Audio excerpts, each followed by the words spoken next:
నువ్వేం చేస్తున్నావు తెలుస్తుందా నీకు? పెద్ద తప్పు చేస్తున్నావు. అలా ఒక మూలను కూర్చొని ఏడుస్తూ బాధపడుతూ అలానే ఉంటావా? చెప్పు. అమ్మా, ఏంటమ్మా ఇది? నాకు దక్కకుండా ఉంచాలి అనుకున్న దానివి తనని నా జీవితంలోకి ఎందుకు తీసుకొచ్చావమ్మా?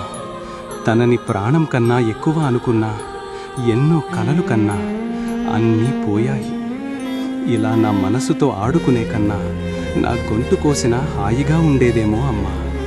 అలా కాదు నాన్నా, నువ్వు నా బిడ్డవి. నీతో నేను మాట్లాడాలి. కొన్ని ముఖ్యమైన విషయాలు చెప్పాలి. వింటావా? మీరు ఎవరినైనా ఇష్టపడితే ప్రాణం కన్నా ఎక్కువ ప్రేమించేస్తారు. కానీ అలాంటి వాళ్లకే ఆశలు పెంచి మనసు ముక్కలు చేసి వదిలేస్తారు.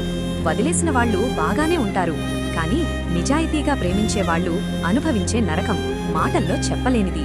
అలాంటి వాళ్ల కోసమే దుర్గమ్మ తన బిడ్డకి ఒక విషయం చెప్తుంది. వినాలని ఉంటే కింద లింక్ ఉంది, చూసేయండి. లేకపోతే నా ఛానల్లో చూడొచ్చు. ప్రేమించి మోసపోయి అలా బాధపడుతూ ఉన్న మీ ఫ్రెండ్స్కి ఈ రీల్ పంపి ధైర్యం చెప్పండి. మీకు అర్థమైందా?